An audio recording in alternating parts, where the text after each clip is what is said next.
Ang kwentong ito ay hango sa totoong buhay.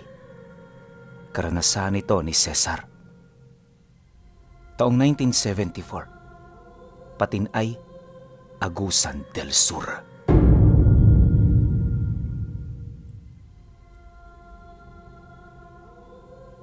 Noong mga panahong ito, kakatapos lang tumama ng isang malakas na unos sa malaking parte ng Agusan del Sur. Labis na naapektuhan ang kanilang pamilya, gawa ng yung mismong bahay nila, pinadapa ng bagyo. At para lamang magkaroon ng masisilungan, nakitira sila kung saan-saan. Noong una, ayos lang naman yon sa mga kapitbahay nila. Pero habang tumatagal, nakakarinig na sila ng samut-saring istorya. Nakesyo, hindi sila kumikilos, napakakupad nilang magtayo ng bahay at kung ano-ano pa. Kaya nang marinig ito ng kanyang ama, kahit matanda na ito at may iniinda ng karamdaman, nagpumilit itong tumulong. Awa naman ng Diyos, sa loob ng isang linggong pagkukumpuni, nagawa nila itong maayos. Hindi man ito kagaya ng dati nilang tahanan, kahit papaano pwede na ring mapagtirahan. Dumaan ang mga araw, sinikap nilang ayusin ang kanilang mga pananim. Kung ano-ano na rin ang kanilang kinakain para lamang makaraos sa mga araw na dumaraan. Isipin ninyo, halos mawasak ang baryo nila noon. Tapos ang mas masaklap pa, walang dumarating na tulong dahil sa katatapos lang dinoon ng ikalawang pangdaigdigang digmaan. Kaya kahit mahirap, walang nagawa ang mga mamamayan. At imbis na magreklamo, minabuti na lamang ng mga ito na magtrabaho para muling makapagpundar at magkaroon ng maginhawang buhay. Sa parte naman noon ni Cesar, naging abala siya sa paghahanap ng mga pwedeng mapakinabangang pagkain at hayop. Araw-araw umaalis siya sa kanila para pumunta sa kung saan-saan. Walang eksaktong direksyon ng lakad niya. Basta kapag nakakakita siya ng maraming buwal na puno, dito kaagad siya pumupunta. Ganon at ganon palagi ang kanyang ginagawa hanggang sa dumating ang punto na makatagpo siya ng isang patay na puno na merong kakaibang bagay sa ilalim ng malaking sanga nito. Ang bagay na yun ay kahalintulad ng bato, pero yung kulay nito ay katulad ng matingkad na kulay ng dugo. Parang kristal din yun kung titingnan. Kaya nung makita niya ito, hindi niya maipagkakailang agad nitong nakuha ang kanyang atensyon. Dagdag pa ni Cesar, nakita niya itong nakaungot sa ilalim ng sanga na animoy hindi yun doon nagmula. Saan mang galing ang bagay na yun, batid niyang nababalot ito ng misteryo at hiwaga. Ilang minuto pa ang lumipas, may nakita siyang grupo ng mga kalalakihang naglalakad papalapit. Kaya para maitago ang batong yon, di siya nagdalawang isip na ito ay kunin. Agad naman niya yung nahugot, kaya bago pa siya nakita ng grupo, naitago na niya ito sa loob ng kanyang damit. At para hindi siya mapaghinalaan, dali-dali siyang nanguha ng kahoy upang maisip ng mga ito na nag-iipon lang siya ng panggatong. Pagdating naman ng grupo, nadatnan siya nitong nagtatambak ng tipak-tipak na kahoy. "Oh, Cesar, ang layo naman nata ng pinagkuhanan mo ng panggatong. Dun sa atin, hindi ba marami namang buwal na puno? Ba't dito ka pa sumadya?" Bungad na wika ng lalaking nakakakilala sa kanya. Pagkarinig niya ng sinabi nito, napangiti lang naman siya habang sumasagot ng, "Oo, marami. Pero ang pangit kasi ng mga klaseng yun. Tingnan mo to, puno ng naga. Napakatibay nito, di ba?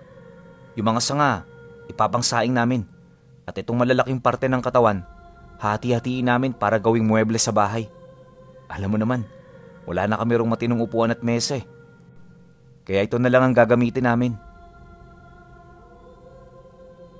Nang marinig naman ito ng lalaki, hindi na yun umimik.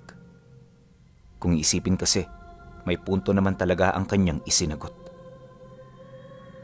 Maya-maya pa, nang wala na silang mapag-uusapan, Nabaling ang tingin nito sa sanga ng puno kung saan niya kinuha ang bato na nasa ilalim ng kanyang damit.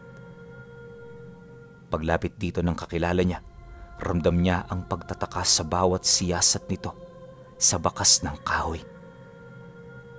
Bahagya rin yung bumaling ng tingin sa kanya, pero hindi na yun nagsalita. Si Cesar naman noon, tahimik lang na nagmamasid na para bang wala itong kaide-ideya sa mga nangyayari. Hindi nagtagal, dito na nagdesisyong umalis ang grupo. Siya naman noon, isinako na ang mga panggatong sabay lakad papauwi sa kanila. Dumaan ng 3 araw, nagpatuloy ang pangkaraniwan nilang buhay. Yung batong nakuha niya, palaging nakalagay sa kanilang bulsa dahil kapag hawak niya ito, pakiramdam niya ay hindi siya basta-bastang napapagod. At kahit labis na siyang nahihiwagahan sa batong yan, hindi niya ito'y pinagsabi sa kanyang mga magulang. Ang ikinakatakot niya kasi na baka kapag nalaman yon ng kanyang ama, sapilitan nitong kunin sa kanya. Ayaw naman niyang mangyari ito, lalo pat ang batong nakuha niya ay parte na ng buhay niya. Walang kaide-ideya noon si Cesar na ang batong yun ay isa palang malakas na uri ng mutya. Walang makapagsabi ng tawag nito dahil ayon sa mga albularyong nakakaalam ng tungkol dito, matagal nang naiwala sa panahon ang pangalan nito. Dagdag pa ng mga albularyo, 1 beses sa 5 siglo nagpapakita ang mutya. Napakaselan din ito sa pinipili nitong Panginoon upang masiguro na ang abilidad nito ay hindi magagamit sa kasamaan. Magta-3 taon din itong itinago ni Cesar bago ito aksidenteng nakita ng albularyong palaging nilalapitan ng kanilang pamilya. Ayon sa kanya, nung masipat ito ng albularyo, lahat ng pinagkakaabalahan nito ay agaran nitong itinigil. Paglapit nito sa kanya, agad naman siya nitong tinanong kung saan niya nakuha ang batong yon. Kaya naman nang marinig ito ni Cesar, hindi na siya nagdalawang isip na ipagtapat ang kwento ng pampaswerte niyang hawak. Ipinagpaunan na rin niya sa matanda na wala siyang balak na ito ay ibigay o ipasubasta dahil ang pampaswerteng yon ay matagal nang nagbibigay ginhawa sa katawan niya. Pagkarinig naman ng albularyo sa kanyang sinabi, tumawa lang naman ito habang sumasagot ng, "At wala rin naman akong balak na kunin yan sa'yo. Hindi pa ako nagpapakamatay, iho. Kaya kahit ibigay mo sa akin yan, hindi ko yan tatanggapin." Mukhang wala kang alam tungkol sa bagay na hawak mo. Gusto mo bang magkaroon ng ideya kung ano ba talaga yan? Nang marinig niya ang sinabi nito, hindi siya nagdalawang isip na sumang-ayon. Noon pa man kasi, gustong-gusto na talaga niyang malaman kung para saan at kung ano ang abilidad nito. Matapos namang marinig ng matanda ang kanyang pagsang-ayon, inabisuhan siya nito na maghintay hanggang sa matapos ang panggagamot nito sa mga pasyenteng nakapila. Pagkasambit nito ng mga katagang yon, hindi siya nagdalawang isip na sumunod. 5 oras pa ang lumipas, sumapit na ang dapit hapon. Wala na ring tao sa labas ng bahay nito, maliban sa kanya na matyagang naghintay kanina pang umaga. Paglabas naman ng matanda, umunat muna ito ng katawan bago ito lumapit sa kanya. At nung magkaharap na sila, inanyayahan na siya nitong pumasok. Pagdating nila sa sala, dito na sila umupo at nag-usap. Mahaba-haba ang naging kwento ng matanda upang maipaalam sa kanya ang kabuoang istorya ng mutya na kanyang hawak. Ayon dito, na ang pagsilay pa lang sa mutyang yon ay isa ng karangalan dahil sa dalang ng paglitaw nito sa mundo. Dagdag pa nito na, pawang mga tao lamang na may dugo ng isang dibino ang nakakakuha rito. Kaya sa estado noon ni Cesar, hindi malabong nagtatangan siya ng ganoong dugo. Mariin din itong inilahad, maraming saklaw ng kapangyarihan ang mutya na kanyang hawak. At sa abot ng pagkakaalam ng matanda, isa ang mutyang yon sa sinasabing walang kahinaan. At sa sandaling mapaghusayan ito ng may tangan, ito na ang magiging batayan ng rurok ng kapangyarihan ng kabutihan. Sa madaling sabi, magiging kapantay na nito ang mga anghel sa kalangitan. Di hamak na lamang ito sa mandirigma ng Panginoon dahil ito ay may sariling katawang lupa. Nang marinig naman ni Cesar ang sinabi nito, medyo naintriga siya. Sa taas ba naman ang antas ng kapangyarihang inilahad ng matanda, hindi niya maiwasang maghangad. Ngunit ang kanyang paghahangad ay para sa kabutihan ng nakararami at hindi para lamang sa kanyang sarili. Ang kaso lang, kahit gustuhin man ng matanda na siya ay matulungan, sadyang wala itong maibahaging kaalaman ukol sa mutyang kanilang pinag-uusapan. Pasensya ka na, iho, pero hindi kita matutulungan sa bagay na yan. Alam mo, sa mata ng mutyang yan, isa lang akong uhuging bata na walang kaalam-alam. Kaya kung gusto mong matuto, tuklasin mo ito gamit ang sarili mong kakayahan. Tiwala ako sa iyo at alam ko na magtatagumpay ka sa hinahangad mo. Naway sa muli nating pagkikita, makamit mo na ang bagay na iyong inaasam. Wika ng albularyo. Pagkasambit nito ng mga kataga, inabutan siya nito ng isang libreta na naglalaman ng mga dasal at buhay na salita. Ayon dito, na hanggat wala pa siyang ideya sa hawak niya, yun na muna ang kanyang pagkaabalahan. Matutulungan siya nito sa mga simpleng bagay, kagaya ng pagpopoder, pangontrabati, bagat, at iba pa. Nang marinig naman yun ni Cesar, agad niya yung kinuha at nagpasalamat. Pagkatapos ng kanilang pag-uusap, umalis na siya na may panatag na kalooban. Kahit kasi wala siya gaanong nalaman, napatunayan niya na hindi ordinaryong karga ang kanyang dala. Dahil dito, kung kaya't itinoo niya ang kanyang wisyo sa pagsasanay nito. At sa loob ng ilang buwan, napagtanto niya na may kakayahang kumontrol ng lahat ng elemento ang mutya. Nakakabasa rin siya ng isipan ng mga engkanto at hindi nakakatago sa kanya ang mga taong may balat kayo. Gaano man kalayo ang mga nilalang, kaya niyang pakinggan ang mga ibinubulong nito. At dahil sa ganun niyang abilidad, kaya madali niyang nalalaman ang binabalak ng mga nilalang na nagtatangkang pumasok sa kanilang baryo. At kapag may pinagbabalakan itong mga pamilyang kakilala nila, agad niya itong inilalayo sa panganib. Magmula noong ginawa ito ni Cesar, wala nang kahit na sino sa kanilang lugar ang napapahamak pa. Unti-unti na ring nawala ang takot nito sa mga ganoong nilalang hanggang sa hindi na yon naniniwala. Nakakatakot man ang ganoong sitwasyon, pinili niyang manatili itong ganon. Sa isip-isip niya kasi, mas mainam na hindi na lang maniwala ang mga kababaryo niya kaysa patuloy itong mabuhay sa takot dahil sa pag-iral ng mga ganoong uri ng nilalang. Ang problema, habang tumatagal ang pagprotekta niya, mas lalo ring dumarami ang kanyang kaaway. Wala naman yung balak na punteryahin siya, pero ibang usapan na kapag nakahanap ito ng pagkakataon para maisahan ang mga kadugo niya. Yon ang pinagbabalakan ng mga nilalang dahil alam nila na wala yung kalaban-laban. At kapag nakuha nila ang mga ito, magdudulot ito ng matinding kalbaryo sa kaisipan at puso ni Cesar. Hinahangad nila na wasakin ito mula sa loob upang makaramdam siya ng panghihina at kawalan ng pag-asa. Sa sandali na mangyari ito sa kanya, ito na rin ang magiging sanhi ng tuluyan niyang pagbagsak. Naniniwala ang mga nilalang na kapag nanghina ang nagtatangan sa ganoong kalakas na mutya, magkukusa itong aalis sa kanyang puder.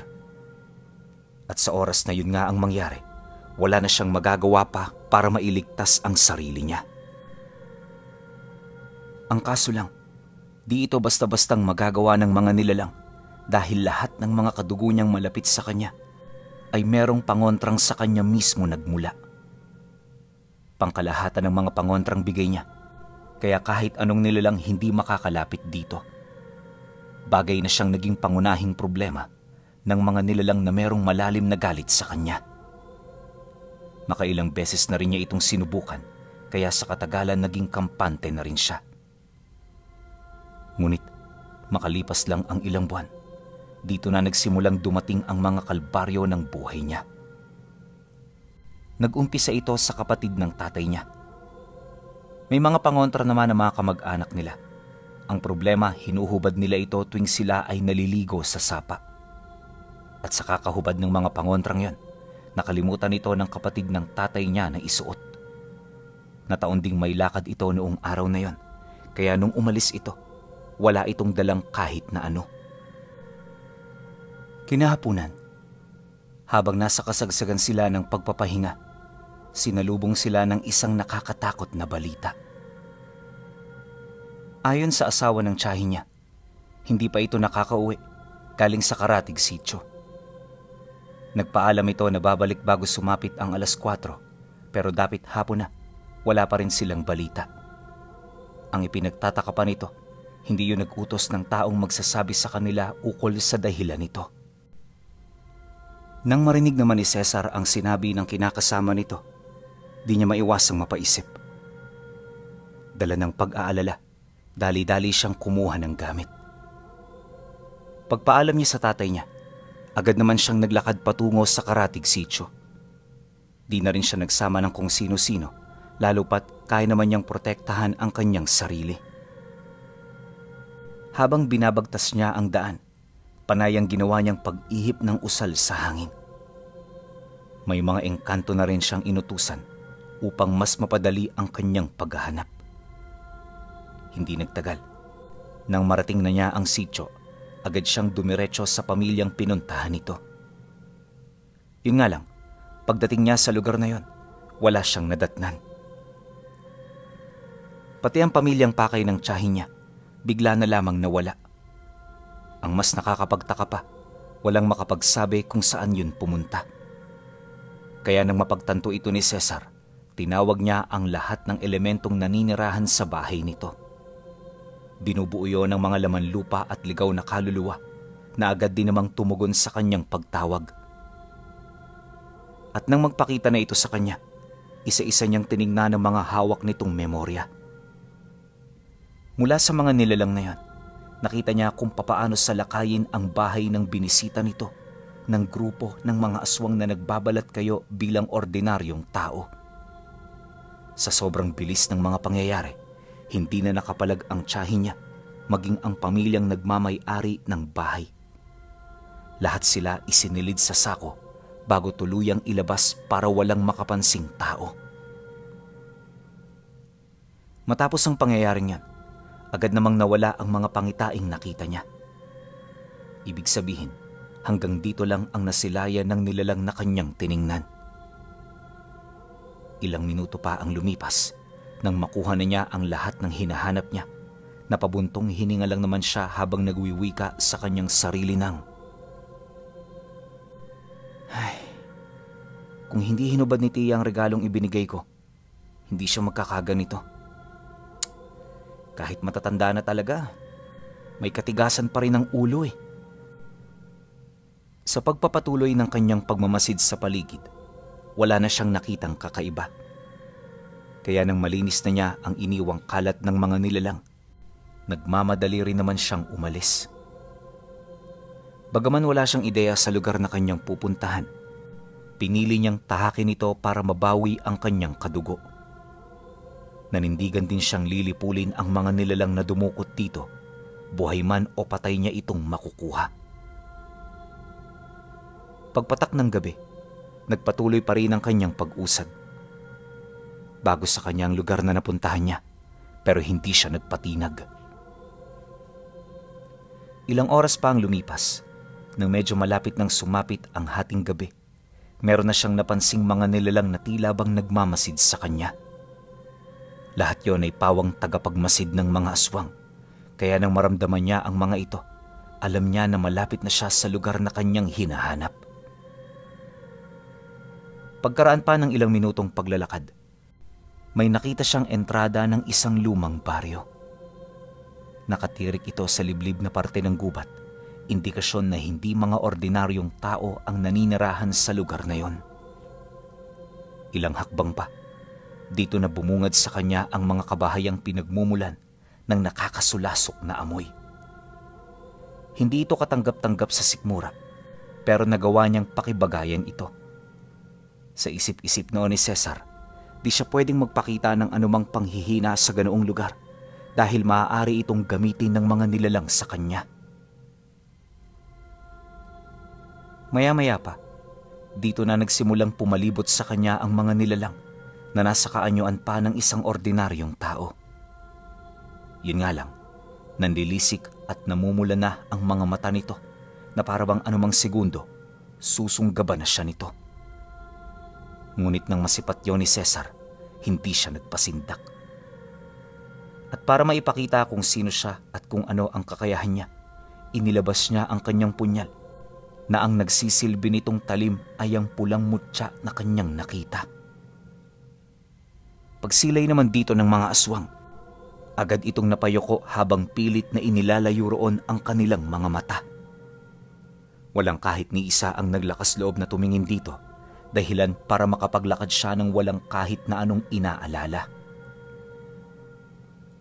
Nang marating niya ang sentro ng baryo, bumungad sa kanya ang mga taong nakagapos sa mismong liwasan nito.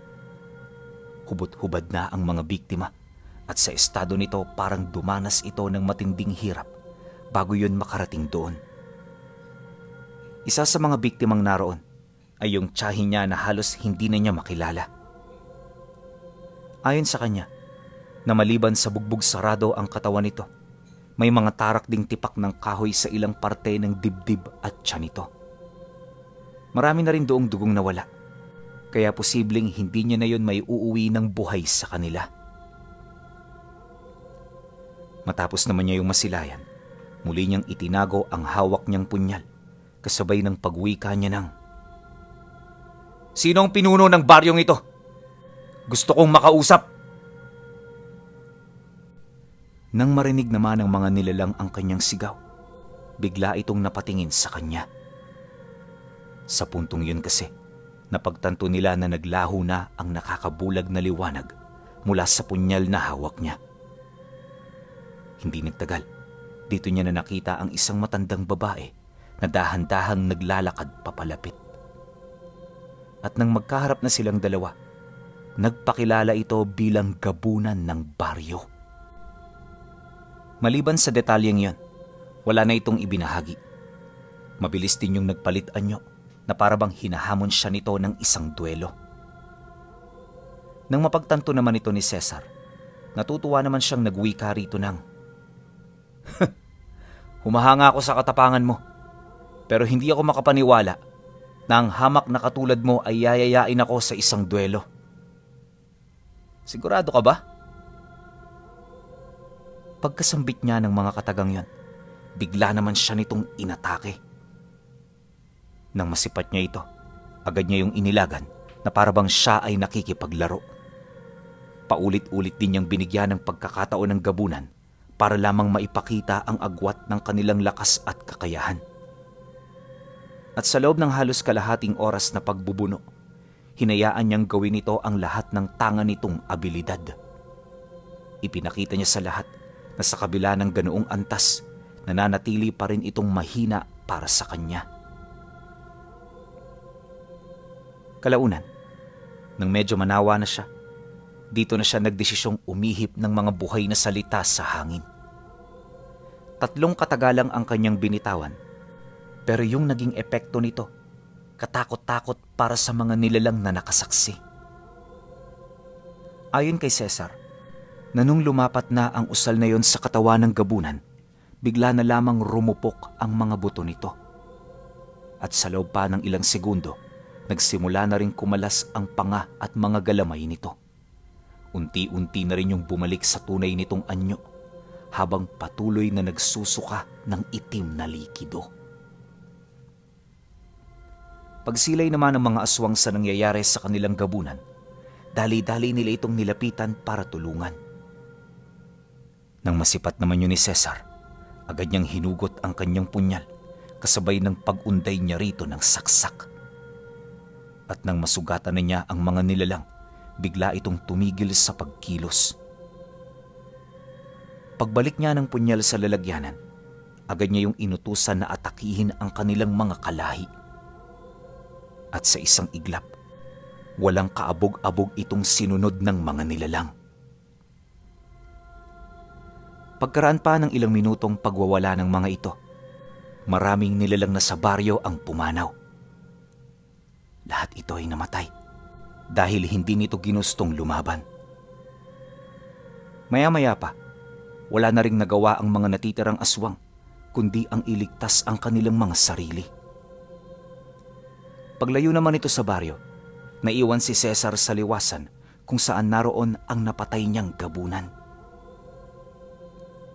Hindi nagtagal, nang tumahimik na ang buong paligid, nagdesisyon na siyang balikan ang kanyang tiyahin. Pagsilay niya rito, kagaya ng inaasahan, pumanaw na ito. At kahit masakit yun sa kanyang kalooban, nagpakatatag siya upang madala niya pa uwi ang naiwan nitong labi. Ilang araw pagkatapos ng insidente, kung saan-saang lugar na dumadayo itong si Cesar para maghanap ng katunggali. Lahat ng aspeto ng pisikal na kumbate ay pinag-aralan niya ng maigi upang madurog ang kanyang mga kalaban sa nais niyang gawin. At para makapagbigay ng takot sa iba, lahat ng kanyang biktima ay pinupugutan niya ng ulo. Iniiwan din niyang nakasabit ang mga katawan nito sa puno, pagpapakita na iisang tao lang ang may gawa nito. Dumaan ang maraming buwan. Unti-unti nang nasanay si Cesar sa ganoong estado. Napakadalang na rin niyang umuwi sa kanila, kaya yung pamilyang nakamulatan niya ay hindi niya maipagkakailang nakalimutan na siya. Sa isip-isip niya, na kapag nanatili siya sa tabi ng mga ito, hindi na siya uunlad pa. Ayaw yung mangyari ni Cesar dahil meron din siyang sinusunod na pangarap. At ang hangad niyang mangyari sa kanyang buhay ay makilala bilang bantog na mamamatay ng mga aswang. Ilang taon pa ang lumipas. Napadpad siya sa dulong parte ng norte ng Agusan. Angkop na pagtirahan ang lugar na kanyang napuntahan, kaya naman dito na siya nagdesisyong manirahan. Sa paanan ng bundok niya piniling tumira dahil bukod sa walang katao-tao, tahimik at payapa rin ito. Magmula noong nanirahan sa lugar na yun si Cesar, wala na siyang kinatakutan. Hindi niya na inisip ang kanyang kahinaan dahil unang-una, matagal na niyang inilayo ang kanyang loob sa mga ito. Kaya anumang oras kapag may nakikita siyang nilalang na nananalasa sa baryo, di siya nagdadalawang isip na ito ay puntahan. Nakilala rin siyang manggagamot sa lugar na yon. Gawa ng isang beses sa isang linggo, bumababa siya para tumulong sa mga tao. Ganon at ganon palagi ang kanyang ginagawa, kaya sa katagalan, napalapit na rin sa kanya ang mga taga-baryo. Yun nga lang, kahit anong gawin ng mga ito, sadyang hindi nito kayang kunin ang kanyang loob.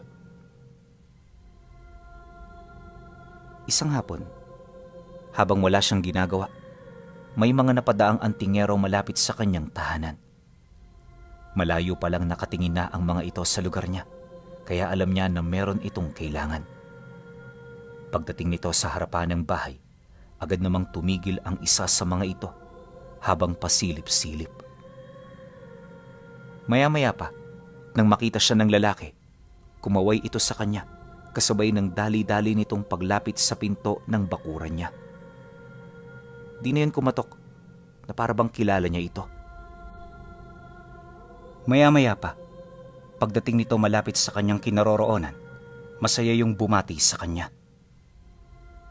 Nagtanong din yun ukol sa estado ng buhay niya at kung ano-ano pang mga walang kakwenta-kwentang bagay. Naaalibadbaran man sa sinasabi ng lalaki, iretable niya yung sinagot. Hindi niya rin ito pinakitaan ng interes hanggang sa napilitan na rin yung umalis. Akala noon ni Cesar, lulubayan na siya nito. Pero pagkaraan lang ng ilang araw, muli na namang bumalik ang grupo kasama yung lalaking naging malapit niyang kaibigan sa baryo. Pagpasok nito sa bahay niya, agad nitong tinutukan ng patalim ang leeg ng kaibigan niya, kasabay ng pag-utos nito sa kanya na isuko ang hawak niyang mutya kapalit ng buhay nito. Dagdag pa nito na, kilala nila yon, kaya anumang negosyasyon maliban sa mutya ay walang silbi at hindi nila pakikinggan. Nang marinig naman ito ni Cesar, kampante lang naman siyang umupo sa harapan nito habang sumasagot dito ng, "Patayin niyo. Wala naman akong pakialam sa taong yan eh. At isa pa, lahat tayo mamamatay. Kaya anong silbi ng pananakot ninyo? Sinasabi ko sa inyo, ako ang kauna-unahang taong makikilala ninyo na walang kahinaan." Nang marinig naman ng antingero ang kanyang sinabi, dito na nito sinimulang ilapit sa lalaki ang patalim na hawak nito. Pagbaon ng dulo ng punyal, pilit naman yung humingi sa kanya ng tulong pero hindi niya ito pinakinggan. At imbis na matinag at maawa, nanatili siyang kalmado habang nakamasid. Wala siyang ipinakitang kahit na anong emosyon na siya namang labis na ikinagulat ng mga antingero. Kaya nang mapagtanto nila ito, sa halip na patayin ng lalaki, pinili ng mga itong sugurin siya. Ngunit hindi pa man yun nakakalapit, biglang dumilim ang paligid. Sa isang kisap mata, napadpad sila sa isang lugar na tanging mga figura lamang ni Cesar ang umiiral. Sinubukan nila itong tuntunin para hanapin, pero kumakalat sa buong paligid ang presensya nito. Maya-maya pa, bigla na lamang nagsibagsakan ang iilang mga antingero. At kahit kargado ito ng mga pandepensang agimat, wala yung lakas para salagin ang talim ng kanyang punyal. Kalaunan, nalipol na ni Cesar ang bawat miyembro ng pangkat. At sa harapan ng naghihingalong katawan ng antingero, inilahad niya ang kanyang sikreto. Hindi ako makakaligtas ng ganito katagal kung mahina ako. Matagal nang namatay sa aking katawan ng emosyon, kaya hindi na ako nakakaramdam ng awa para sa aking kapwa. Yan ang dahilan kung bakit kayo natalo ngayon. Pagkasambit niya ng mga kataga, agad niya yung pinugutan. Pagkatapos nito, agad siyang bumalik sa kanyang tahanan na para bang walang nangyari. At magmula noon, hindi na siya gaanong pinagkainteresa ng mga antingero. Kumalat na kasi noon sa kanilang lugar ang pagiging halang ng kaluluwa niya. At hanggang sa kahuli-huli ang hininga ni Cesar, pipiling tao lamang ang nakakaalam ng kanyang katangi-tanging mutyang tanging mga dibino lang ang may kakayahang humawak.